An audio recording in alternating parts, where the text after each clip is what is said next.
Use of articles, ठीक है। Article से कैसे कैसे एरर आता है। सबसे आपके लाइफ का पहला चैप्टर या तो नाउन होता है या तो आपके लाइफ का पहला चैप्टर आर्टिकल होता है, ठीक है। बहुत इजी चैप्टर होता है लेकिन साथ साथ बहुत खतरनाक भी है। Whenever you have the error of article in a sentence ना, तो you are not able to spot the error.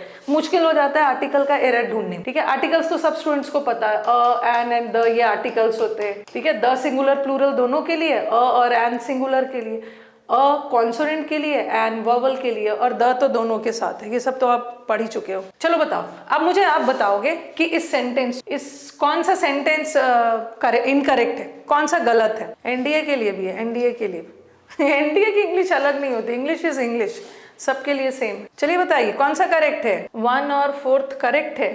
ये देखो, ये देखो, देखो पहले मुझे, अच्छा ये सब छोड़ो, पहले मुझे इसमें से और इसमें से बताओ कि कौन सा करेक्ट है। विच वन इज करेक्ट है, फर्स्ट और सेकेंड में कौन सा करेक्ट है। सेकेंड वाला is correct, epic folk. Second वाला is also correct and first वाला is also correct. This is also correct and this is also correct. Whenever you'll have this sentence in the exam ना, तो you'll feel कि mister Ram, mister Ram तो किसी व्यक्ति का नाम है और किसी व्यक्ति के नाम के आगे आर्टिकल नहीं लगता है। आपने पढ़ा है कि किसी व्यक्ति के नाम के आगे आर्टिकल नहीं लगता है, लेकिन लगता भी है तब जब उस व्यक्ति की क्वालिटीज़ बताई जा रही है। बट यहाँ तो आर्टिकल लगा है और क्वालिटीज़ भी नहीं बताई जा रही है व्यक्ति की, तो यहाँ गलत है। आप अ हटाओगे, ऐसा अगर एरर आ गया ना तो आप इसको अ को एरर मानोगे। But this is also correct and this is also correct, both of them are correct. Mister Ram has come to meet me and a mister Ram has come to meet me, both of them are correct, but meaning अलग है। चलो मुझे बताओ, अ हम किस लिए use करते हैं। और यूज अ और एन, ये कैसा आर्टिकल है। Indefinite article. इनडेफिनेट, इनडेफिनेट मतलब अनिश्चित है, किसी अनिश्चित पर्सन या थिंग के लिए यूज होता है। A mister Ram has come to meet me, तो इस सेंटेंस का मीनिंग क्या जा रहा है। अ मिस्टर राम मतलब एनी मिस्टर राम, कितने सारे लोगों का नाम मिस्टर राम होगा। तो आप इसका सेंस क्या जा रहा है, कोई मिस्टर राम नाम के व्यक्ति आपसे मिलने आए, कोई मिस्टर राम नाम के व्यक्ति जिसको मैं नहीं जानती। एनी मिस्टर राम, कोई भी मिस्टर राम हो सकता है, तो ये भी करेक्ट है। और मिस्टर राम आपसे मिलने आए मतलब यहाँ पे डेफिनेट है, इसको मैं जानती। ओके, जैसे आप ऑफिस में बैठे हो तो आपके प्यून आके बोल रहे हैं कि मैम कोई मिस्टर राम नाम के व्यक्ति आपसे मिलने आए, तो मैं उन्हें नहीं पहचानती हूँ ना, कितने सारे मिस्टर राम हैं। लेकिन अगर मुझे प्यून आके बोलता है कि मिस्टर राम आपसे मिलने आए, इसका मतलब है कि ये डेफिनेट है, डेफिनेट है, डेफिनेट है, क्लियर है। यस, अननोन है, unknown. Very good Sangeeta, mister Ram definite है, वेरी गुड। नेक्स्ट वाला देखो, ठीक है, हम किसी के नाम के आगे आर्टिकल नहीं लगाते हैं, बट कभी कभी लगाते हैं, मीनिंग अलग जाता है। कभी कभी अगर किसी व्यक्ति के क्वालिटीज बतानी हो ना, तो हम उसके क्वालिटीज बताने के लिए अ और एन तो नहीं लगाएंगे, द लगा। देखो, the Newton was a great scientist, और Newton, he is the Newton of our class, कौन वाला गलत है। यहाँ पे I am talking about original Newton. Okay, original Newton की बात हो रही है, यहाँ पे द नहीं लगाएंगे। Newton was a great scientist, Newton हमारे बहुत बड़े साइंटिस्ट थे। ओरिजिनल न्यूटन की बात हो रही है तो आर्टिकल नहीं लगाना। इस न्यूटन को हम सब जानते हैं, इसमें द लगाने की जरूरत नहीं है।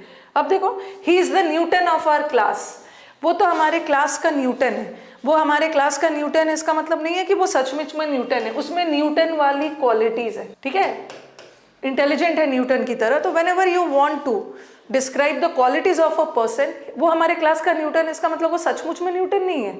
He has the qualities of Newton, he is also as intelligent as Newton. तो करेक्ट है, करेक्ट है।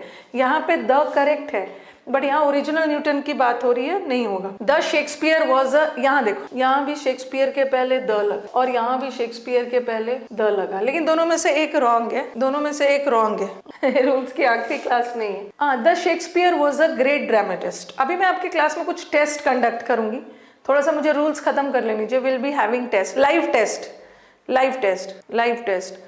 The Shakespeare was a great dramatist, यहाँ पे ओरिजिनल शेक्सपियर की बात हो रही है। शेक्सपियर एक बहुत बड़े ड्रामेटिस्ट थे, द मत लगाओ, ओरिजिनल शेक्सपियर की बात हो रही है, द नहीं लगाना। But Kalidas was the Shakespeare of India, Kalidas जो है वो हमारे इंडिया के शेक्सपियर है।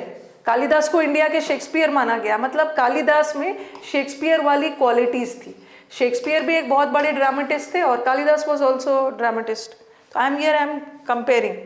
नेक्स्ट वाला जज in him prevailed upon and he this was asked in previous paper, ये आपका प्रीवियस पेपर का क्वेश्चन है। जज in him prevailed upon and he sentenced his own son to death, उसके अंदर का जज जाग उठा और उसने अपने ही बेटे को फांसी दे दी। तो ऐसी बात नहीं है कि उसके अंदर कोई जज है जो सोया हुआ था, उसके अंदर का जज जाग उठा, मतलब उसके जज वाली क्वालिटीज। जज की क्वालिटीज क्या होती है? इम्पार्शियल जजमेंट, निष्पक्ष जजमेंट देना। तो यहाँ पे क्वालिटीज बता रही है ना, तो द जज मतलब जैसे द शेक्सपियर वाली क्वालिटीज, द न्यूटन की क्वालिटीज, द जज इन हिम मतलब जज वाली क्वालिटी।